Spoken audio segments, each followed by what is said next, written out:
आणि आता बातमी आहे अहिल्यानगर मधील तणाव प्रकरणी 150 ते 200 जणांविरोधात गुन्हा दाखल करण्यात आलाय। पोलिसांकडून आता 30 जणांना अटक देखील करण्यात आलेली आहे। अहिल्यानगर मध्ये काल तणावपूर्ण वातावरण पाहायला मिळालं। पोलिसांनी लाठीचार्ज केला। संतप्त जमावाकडून रास्ता रोको करण्यात आलं होतं, त्यानंतर पोलिसांकडून लाठीचार्ज करण्यात आला होता। तर या प्रकरणी आता 150 ते 200 जणांविरोधात गुन्हा दाखल झालाय, तर पोलिसांकडून 30 जणांना अटक देखील करण्यात आली आहे। या संदर्भात आपण अपडेट घेऊयात। आपले प्रतिनिधी संतोष आवारे आपल्याशी जोडले गेलेले आहेत। संतोष, आता नक्की काय परिस्थिती आहे त्या ठिकाणी? काल त्या ठिकाणी तणावपूर्ण वातावरण पाहायला मिळालं होतं।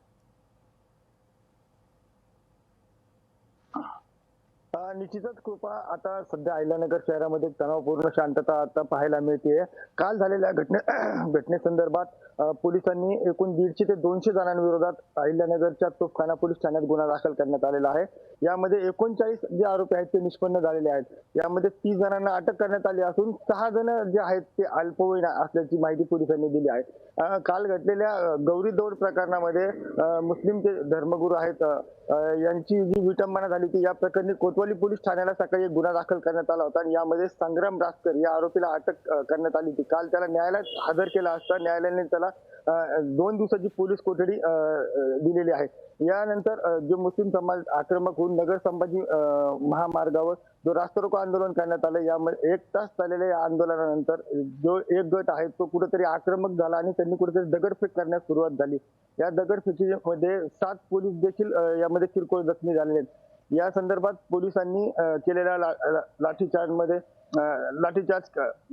जमाव पांगवण्यासाठी पोलिसांना लाठीचार्ज करावा लागला आणि यामध्ये पोलिसांनी जी धरपकड सुरू केली त्याच्यामध्ये पोलिसांनी आता एकूण 30 जणांना अटक करण्यात आलेली आहे आणि आता सध्या अहिल्यानगरमध्ये तणावपूर्ण शांतता असून पुढील या आता घटनेचा तपास करत आहेत।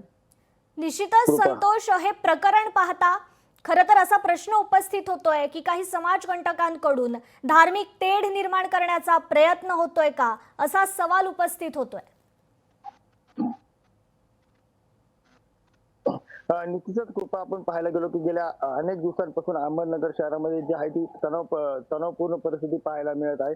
गेल्या अनेक दिवसांचे काही समाजकंटक आहेत ते कुठेतरी असे अनुचित प्रकार जे करण्याचा जे ते प्रयत्न करत आहेत। या संदर्भात वारंवार पोलिसांनी गुन्हे देखील दाखल करण्यात आले आहेत, आरोपींना अटक देखील करण्यात आलेली आहे। मात्र कुठेतरी या संदर्भात कठोर कायदे व्हावे अशी मागणी आता सर्वसामान्यांमधून जरी होत असली तरी कुठे होताना दिसत नाहीये। त्याच्यामुळे कुठेतरी नगरकरांनी कुठेतरी एक शांतता राखावी असं आवाहन देखील आता पोलिसांतर्फे करण्यात येत आहे। कृपा, निश्चितच संतोष, अगदी काही 2 दिवसांवरच खरं तर दसरा येऊन ठेपलाय, त्या पार्श्वभूमीवर या ठिकाणी जमावबंदी लागू शकते का, असा देखील सवाल आहे।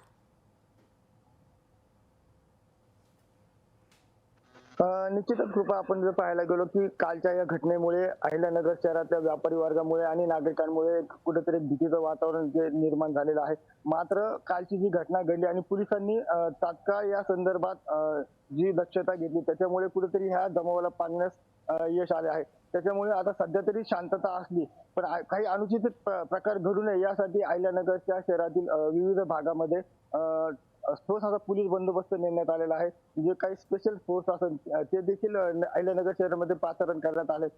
जे पोलीस महानिरीक्षक आहेत सत्ताचे कराडे ते देखील कालपासून अहिल्यानगर शहरात दाखल झालेले आहेत। त्यांनी या घटनेचा आढावा देखील घेतलेला आहे आणि कोणताही अनुचित प्रकार घडू नये यासाठी आता पोलीस दक्षता घेत आहेत। कृपा, निश्चितच संतोष, धन्यवाद तुम्ही दिलेल्या या सविस्तर अपडेट बद्दल।